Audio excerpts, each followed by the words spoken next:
And here we go with your Chapter 5 lecture. This will be the last lecture before what I call the midterm exam, or exam number 1. The exam is 50 multiple choice questions. You have 50 minutes to answer, so remember that. And it'll all be based on chapters 1 through 5. Mise-en-scene. That's how you refer to this, or how you pronounce this name. Mise-en-scene. It is what you put into a scene. So it's more than just the framing, but the framing is usually the key to what other elements work with it. It's the look and feel of the entire movie, and that is accomplished through lighting, sound, as well as framing. So it's everything we see, hear, and experience within that moment all the way through the movie. If you develop a theme, it would be based on the mise-en-scene. It influences the mood of the audience, negative, positive, happy, sad, whatever way you want to refer to it. And every narrative film, and almost every type of film, has mise-en-scene in it because of the importance of it. Two major components are design and composition. Design is the process by which we look at the settings, the props, the lighting, and how the actors work within it is determined. So when they create a scene, visually they compose it in a frame, but also add all the necessary props, what type of lighting to use, how the actors move, what they say. All of that's part of the design. Composition is how they organize the elements within the frame, the distribution of all that we just talked about, the balance they want within the frame, and then the relationship of the actor to the objects within the space of each shot, which we'll see examples of. So the design functions expresses a vision of a film. It creates a sense of time, space, and moods throughout the film. It suggests the character's state of mind and relates to the themes by all these elements working together. You have a specific person assigned to this in each movie. It's called a production designer. They work with the director and the cinematographer, or the director of photography, and we'll talk about that next time. He or she is responsible for the overall design concept, the moods, the colors, based on what they are told and how they incorporate that into the set design. They supervise the department that gives the movie its look, that visual continuity, the balance within the entire movie, and the dramatic emphasis all comes from design. So you got setting, decor, and properties, lighting, and costume, makeup, hairstyle. All of these different factions go into how a shoot is done on location or on a set in a studio. So that is the basis of design. Setting, decor, and properties. The setting is that spatial and temporal environment. It can be very realistic to you or something that you could not even imagine on your own. And it takes place in the narrative sense in the film. So the setting is all the mixture of what we talked about already put into a film. The decor would be the color and textures. So see how they define it as to the interior moments of the film, how they decorate a scene, the furniture used, the draperies, all within the shot. All of those things create a decor through the color and textures used. Props are properties. Props, for short, are objects we see within there. So even a character could be a prop depending on where they're located in the scene, whether they talk or not. But usually it's an item, like a gun or a flower or a book or a desk. Anything like that would be a prop that is inserted to show significance or just fill space. Mostly a prop would be referred to for the significant it creates. Now this is a very dark scene from Lincoln in won Best Picture in 2012, but you can see images within this frame that reflect a body language, a lighting, and then in the mirror is reflection. So here is Sally Field, who plays Mrs. Lincoln. You can see her face in the mirror, but also his face behind him. So the camera had to be set up in such a way to grab this image and for the prop, which is the mirror, to relate to that image. So you're seeing a multiple perspective of each character and what significance they play in it. And this is based on Mary Todd Lincoln interpreting a dream that Abraham Lincoln had early on in the movie. And it's all used to set up the theme of the film and what the film is about. So that is just a magnificent use of mise-en-scene, and the distance of their voices, how they talk, all relates to that as well. So if we look at lighting in that last shot, it was very dark, yet it's very realistic because they had no electricity at that time. Chiaroscuro is a stark black and white lettering, usually relates to more of a horror or frightening element to a movie. You can see the silhouette shots of what appears to be a woman, a man's back to the camera, and this is from a 1955 film, Night of the Hunter. So in it, you see a very stark, bright light, and then a high contrast with the dark to create that chiaroscuro. Lighting keeps the viewer's eyes moving throughout the movie. By changing the lighting, you're guiding them through the story in different moods and textures. So as the lighting is used, it can be used to develop shapes or textures and shadows that can conceal things or reveal things. So it's more of a mask element to lighting that can make a big difference in a movie. It is very controlled and manipulated, and even if you think it's natural lighting, as in sunlight, it is being manipulated in some way to help send the message. So in this one, we look at a soundstage.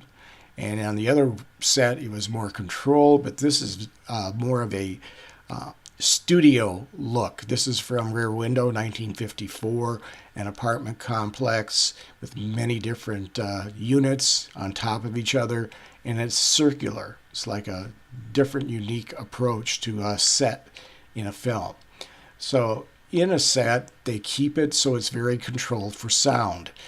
Most sound stages would be windowless, soundproof, so you hear the quality of the voice, a very professional shooting environment. Only minimal parts of the room are needed.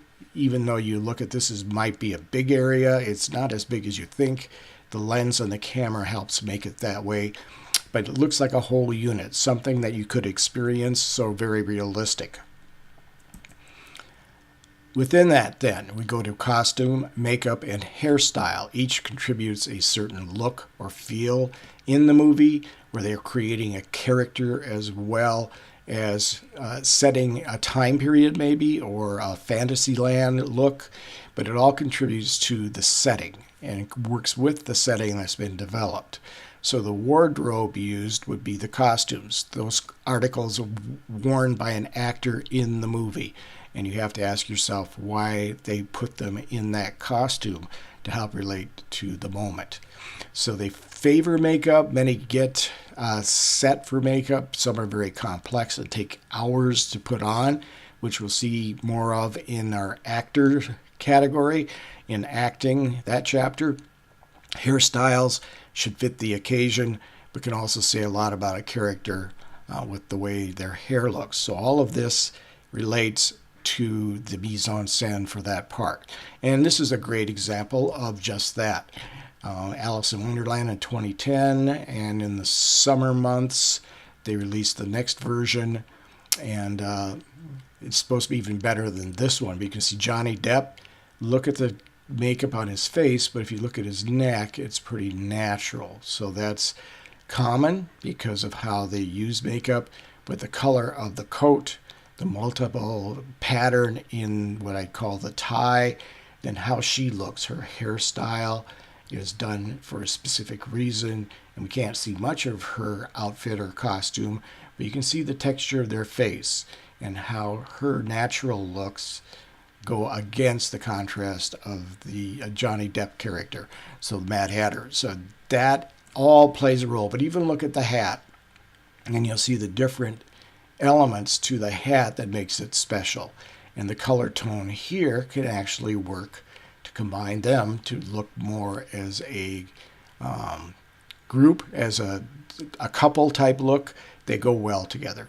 So That type of costuming really works well.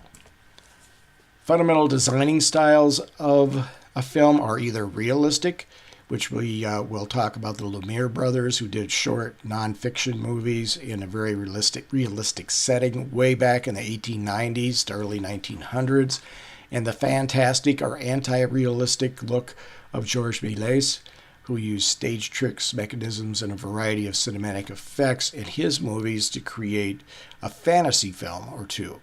So all of this relates to that even if you're used to United States movies, Hollywood movies, there are different styles of design by countries. So just a few examples would be German Expressionism, German Realism, Italian Neorealism. Those three will be given as evidence that in different countries they have different ways of expressing themselves. So in Expressionism in Germany, 1920s, very high contrast, more horror-oriented, and they used the film The Cabinet of Dr. Caligari as an example of that realism, less expressionism type movie, where influence is important. They used The Third Man from 1941, a very basic black and white movie, but look at all the textures and the whites and the grays going into the black, the low angle shot, all meant to create an expressionistic look, but not horror. And then neorealism, which became popular right after World War II in Italy.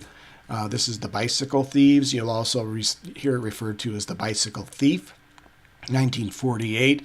Very realistic. If they looked for someone to play a role in the movie, they were usually non-professionals. It is usually showing the poor staying poor, the rich getting richer. The poor get rained on. The poor try to steal a bike to make a living and get caught and then face jail, that type of thing. So the basis of it is a very natural setting, realistic, with a realistic message that life goes on and not much changes for the good for some people. So as you're watching a movie, for cinematography, working with mise-en-scene, here are the questions you should ask yourself as you watch the film for the discussions. What are the elements of design in this scene? Is it realistic, more fantasy, anti-realistic? How did the design choices, how were they made? What makes you feel a certain way? The lighting can influence whether it's more of a scary atmosphere or a bright light would make it more happier. How do they do that and combine it with the sound and the framing? What do they make you think about? And as you're watching it, see how they're manipulating your feelings. What are they pushing towards you for words, props, images? And how and why do filmmakers do this? They do it to make you grab onto a sensation, whether it was positive or negative, or change the moods, or take you from one extreme to another. Composition now, framing. This is back to that first set in Rear Window, only at night. But you know it's a studio setting now, so it's very controlled as far as making certain ends look dark. But this is where they want you to look. And the whole concept of Rear Window is this woman in here is going to disappear. And the idea is more of a murder mystery. And then the person who commits a crime or is suspected of committing the crime is right here. So you see division by windows. He's over here, the wife is over there, they don't get along with it. So this is more from the main character's point of view. So it's a point of view shot or a POV. And all of this means that within this frame, you're supposed to look a certain way and feel like you're in the movie. Composition. If you have ever seen Forrest Gump, you know this shot where at first he was forced to wear braces to straighten his legs. And this is the freedom moment where he is being chased by other boys who want to hurt him.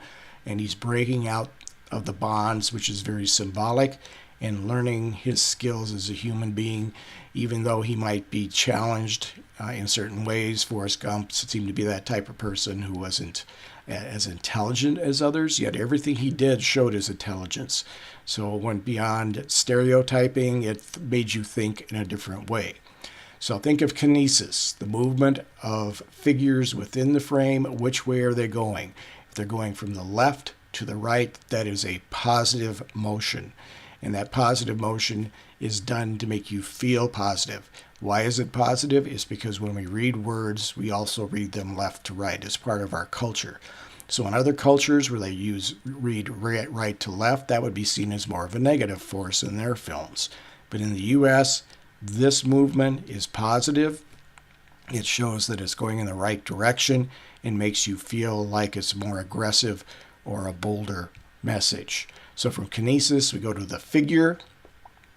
Anything that's within the frame, an object, an animal, a person, legs, partial shot of a person, all of it is a figure meant to show a meaning.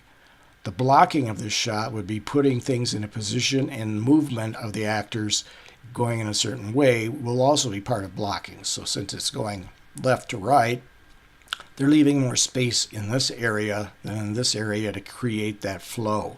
And that's a basic shooting technique in the film. So physical proximity of two people next to each other, the distance they create in this shot between Forrest Gump and his attackers, all are showing you a certain mood of composition of that shot. So as you're asking yourself mise-en-scene questions to do that part of the analysis, just say, how are the shots framed? Were they very close? Were they very open? What are the figures and props placed within the frame? What elements are they showing you that stand out? And remember those moments. That will be a clue. How does the film use movement? Is it very aggressive? Is it constant movement of the camera? Is it very stable? Are the frames open or closed? How do the figures move within that open or closed image? Is this off-screen space, which is outside of the frame, used as effectively as that on-screen? So an example of that would be you hear a noise, but it's not within the frame. It sounds like it's from outside of the shot. That would be use of off-screen space to enlarge the area in your mind. If it's on-screen, it's within the frame. If they drop something, they show someone dropping an item, that would be an example of on-screen framing and how they use that. How do the composition choices make you feel? Do it make you claustrophobic, like it's very closed, or does it make it very open and free feeling? What do they want you to think about? What are the key words that are said within the frame, within that moment, to connect everything? And why are they doing this to you? What are they trying to create for a sensation to make you feel a certain way at that moment? So all of that relates to framing, mise-en-scene, the use of sound, light, and framing, and it all works together to create a sensation. So remember, nothing in a film's mise-en-scene is ever accidental. It's always designed to help tell the story. They may get an accidental taping and use it, but then they are still making that decision that that's worthy of being included in the film. So nothing in a film's mise-en-scene is ever accidental. It is designed to fit the theme and message and flow of the film. Next time, cinematography, which we'll talk about more of the open and closed framing used, and also how they compose a shot and working within that element. So another fun chapter.